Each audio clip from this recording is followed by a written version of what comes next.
دو تین سوالات ہیں، عام طور پر ہر جگہ اس قسم کے عقیدے پائے جاتے ہیں، اگر مفتی صاحب اور مولانا اجازت دے تو عرض کروں۔ لوگ عام طور پر یہ سمجھتے ہیں ماں باپ جب تک عمرہ نہ کرے بچوں کا عمرہ قبول نہیں ہوتا، یہ غلط بات ہے۔ ماں باپ کا اپنا عمل الگ ہے، بچوں کا اپنا عمل الگ ہے۔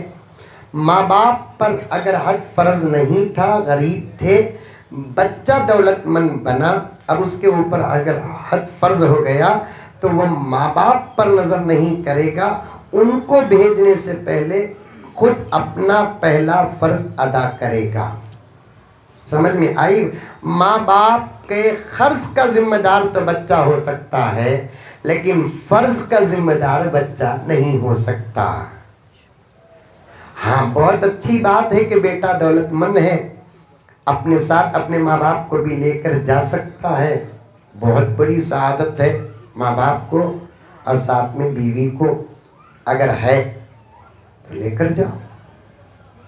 اگر کسی کے ماں باپ حج ہی نہیں کرے، انتقال ہو گئے، پوری زندگی بچہ حج نہیں کرتا، کہ تو ہمارا اماں بابا نہیں کرے، بالکل غلط بات ہے، غلط بات ہے۔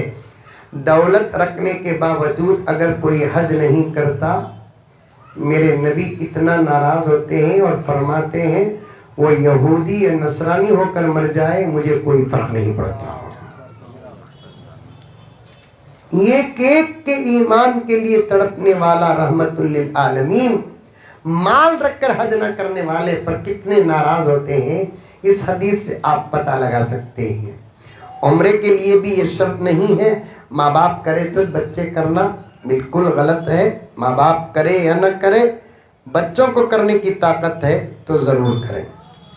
دوسرا ایک سوال آیا ہے، بچوں کی شادیاں اور ذمہ داریاں جب تک ادا نہ ہو جائے تب تک عمرہ قبول نہیں ہوتا، یہ کون مفتی صاحب نے کہا؟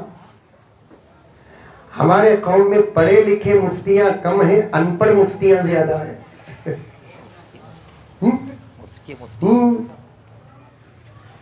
آقا نے ایسے مفتیوں کے بارے میں پیشین گوئی بھی دی ہے، قیامت کے قریب کچھ ایسے لوگ پیدا ہوں گے، خود بھی گمراہ ہوں گے، دوسروں کو بھی گمراہ کریں گے۔ سند یافتہ، صحیح العقیدہ، مضبوط علماء کرام کے پاس آپ مسائل پوچھیں۔ بچوں کی شادیاں الگ اور حج کا ذمہ الگ، بلکہ یہ عاجز کہتا ہے رشتہ آ گیا تو فوراً شادی کر دو، نہیں، شادی کے لیے وقت ہے، حج کے لیے وقت نہیں ہے تو فوراً حج کر لو، حج کی برکت سے رشتے بھی لگیں گے، شادیاں بھی آسان ہوں گی انشاءاللہ تعالیٰ ثم انشاءاللہ۔ ہاں، سوال کے اندر میرے ذہن میں ایک سوال آ رہا ہے، اپنے سر پر قرض رکھ کر حج بھی نہ کرے عمرہ بھی نہ کرے، پہلے قرض ادا کرے، قرض۔ ہاں، لین دین کا سلسلہ جاری ہے، وہ تو بزنس میں چلتا ہی رہتا ہے، کبھی مولانا مجھے قرض دیتے ہیں، میں مولانا کو مال قرض دیتا ہوں، بعض بزنس سے قرض پر ہی چلتے رہتے ہیں۔ ایسے وقت میں جانے سے پہلے معاملات کو لکھ کر لینے والوں کا نام اور دینے والوں کا نام لکھ کر آپ حج کو جائیں، عمرے کو جائیں، آپ کے لیے جائز ہے۔ مال اور وقت اور صحت ہونے کے باوجود عمرے کی رغبت نہ رکھنا کبیرہ گناہ ہے، وعید بھی میں نے سنایا۔ مال بھی ہے، وقت بھی ہے، صحت بھی ہے۔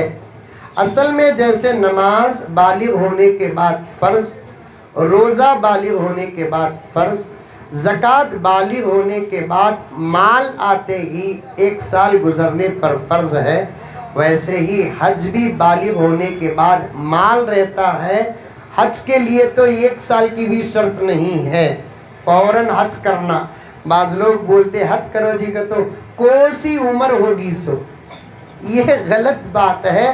حج کے ادا کرنے کو اور عمر کو کوئی تعلق نہیں، بالغ ہو گئے، دولت آپ کے پاس ہے تو فوراً آپ کو حج کرنا پڑے گا۔ بڑھاپے میں حج اور عمرہ کرنے کو افضل سمجھنا غلط بات ہے۔ بڑھاپے اور جوانی کی شرط حج کے احکامات میں نہیں ہے۔ اور بھی بہت سارے غلط عقیدے عمرے اور حج کے بارے میں پائے جاتے ہیں، وہ تمام باتوں کو چھوڑے۔ جو بھی سوال ہوتا ہے حج یا عمرے کے بارے میں علماء کرام سے پوچھیں، اس کے بعد اس کو عمل کریں۔ اللہ انشاءاللہ تعالیٰ قبول بھی فرمائیں گے، آسان بھی فرمائیں گے۔